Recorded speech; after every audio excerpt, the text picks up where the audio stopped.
let's face it, Alec and Gordon were two of our top 5 guys last year in December. They finished games, and we don't have either one of them right now. So all the enthusiasm, excitement, I don't mean to dampen it, but we're without, 3 of our top players right now. So whatever I'm telling you about how we're going to play could be totally different 2 weeks from now. We really don't know. Have you started to figure out kind of what combinations of guys you like out on for the same reason. Well, okay. But you've got like Boris and Rudy, for example. Does that? Sure, but I don't have faith. So how can I make a determination how much? It's a relative thing. Do I like Boris and Rudy? Yes. Do I like Fave and Boris better than Boris and Rudy? I have no idea. Do I like Rudy and Fave better than Boris and Rudy? I have no idea. Do I like Joe Johnson at the 4? I have no idea, because we don't have any wings. So it's. I'm not jumping on you. I'm just like, I can only answer these questions with so much honesty. Right. And it's it's not that we're not enthusiastic about the group we got. It doesn't diminish them. But, we're playing without our 2 most productive players. So whatever those combinations look like, I think the priority for us is being efficient offensively, which Boris and Rudy have been, and being consistent defensively. That's what we can control. When you're missing your 2 leading scorers, you're probably going to have a harder time scoring. But hopefully, although Fave makes us unique defensively, hopefully we can pick up, some of that. So, if you took McCollum and Lillard off of Portland, then ask them questions about their chemistry. Your team changes. And that's not a great example because we're a different team and we have different types of balance. But go around the league and take the 2 top players off the team, and then try to figure out who they are. Obviously, nobody's gonna be as good. But the biggest question that we're talking about is what's your identity as a team? Well, let me ask you that then. What is your identity? Okay. It's the same. That's why we want to have a defensive identity, because hopefully that can be consistent. You may be more or less good, right? Right. But you can at least make a stand, and guys can do that. And probably don't have to do things that they haven't done. They just have to do the things they need to do better. And that's where the defense comes in. As far as who's going to take up Gordon's scoring load, that's not something you're going to. Obviously Joe Johnson's there, and that's something that we know he can do. But there's going to be no individual person. And so the answer offensively, to me, is efficiency, which translates to balance and hopefully good shots and all those things. We're not going to throw the ball to Fave in the post because we don't have Fave. So some plays we don't run. All those things are getting. You're playing well at the end of last year, but are you feeling any difference in comfort or system or anything like that? Yeah, very more comfortable with everybody, getting to know the guys. And then also, this summer I was able to work out. Last summer I wasn't able to work out because I had shoulder surgery. So it's just better for me to get in a routine and get things going in the right way. Quin said he expects, given you're coming off the bench now, he expects more defense from you. How do you approach that role? It's been I've been doing that most of my career, besides when I started here last year. So just getting back to that, just grinding, just get hungry again. Picking up, using my wingspan and just try to be aggressive. I got a little bit of time, so try to make some plays at the time that I get.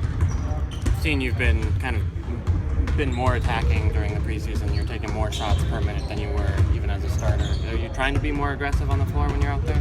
Yeah, definitely. And then also we've been missing our top 3 scorers from last year, so trying to make up some scoring somewhere. But then I worked on my game in summer, and I've just been trying to take advantage of things that I worked on that I see on the court. What were those things you worked on? Basically getting to the rim and knocking down a lot of mid-range jumpers. The NBA, it's what it's kind of getting to. Everyone's giving up the little mid-range free throw line shots. So working on that and just being aggressive. Do I remember you went to Atlanta to work out with Rodney and Joe? Yeah. I live in Atlanta all season, so pretty much every day, me and Rodney worked out every single day together. And then Joe was able to come down for a week or 2. How was that? It was real good. Like I said, I took advantage of this summer. Last summer, like I said, I wasn't able to work out, but it was great to go against Rodney every day. Someone 6'7". It's something different. Are you where you want to be right now in the preseason, and what do you need to still do before the season gets underway on Tuesday? I feel pretty good. Just still want to get my conditioning up and be able to knock down some more free throws. So working on that, but biggest thing is getting conditioned and getting my body back used to playing defense hard and consistent for a long period of time. Missing some wings. Are you comfortable when coach needs to play you at the 2? Yeah, I'm very comfortable, especially kind of in our offense. It's all interchangeable.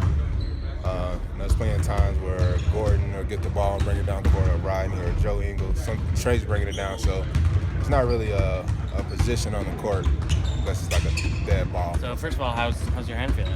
It's feeling a lot better. Got a chance to calm down. Got some rest on it. Just been doing a lot of conditioning, things like that. I started back shooting on it a couple of days ago, so it feels fine. Just hopefully get some reps tonight, and hopefully it doesn't flare back up. But it's been feeling fine. How did it happen? The first game against Portland, I was going up for a layup, got caught in somebody's jersey, and got snatched in there. And I did it before, but then I re-injured again against the Clippers, so they just decided to shut me down until tonight. Noticed like your fingers were taped together. So is it your finger that sprained? Is it like? Yeah, it's my finger, pinky finger on my shooting hand. So just getting a chance to calm down, get some treatment. Right before we get really started. So it's feeling a lot better though. Does it affect your shooting most, your passing, or just kind of a little bit of everything in your game? Not really. I mean, it affects it a little bit, just because I got the tape on it. But like I said, it feels fine. No pain in it, which is the biggest thing. And I just get more and more comfortable, playing tonight and 5 days of practice before we get started. You obviously have experience a couple times last year with playing without Gordon. Now it seems like you'll have a longer stretch. How does your mindset change when he's out? I think everybody's mindset changes. We got to do more. Obviously he's a big part of our team. Just got to come out and be more aggressive, at certain parts of the game, but just play. Not to put too much pressure on myself. Just go out there and just have fun and play. And my teammates looking for me to be more aggressive. Yeah, survey. Yeah, I do. What do you think? I mean, they obviously give you kudos for your interior defense, but what do you think when you see your name left out of? It's okay. Only dumb people don't change their mind, so you never know. What do you? I guess. Is there a difference between being a good interior defender and just being a good defender? I think it's more about the impact. Kawhi is a great defender all around, so I respect that. It's just about the impact, the impact you make for your team and on the other team. Are there things you want to add to your defensive game? I mean, we already know what you can do there, but are there things you need to add to your game to be a better defender even? Maybe more. I've been stronger every year, more physicality. I think that would be the main thing. Is there a balance between adding physicality and still staying quick and being able to jump as high as you do and those sort of things? Yeah, this is part of it. This is part of physicality. When I say physicality, it's also quickness and everything. I think I've got better every year. I can still get better with the experience and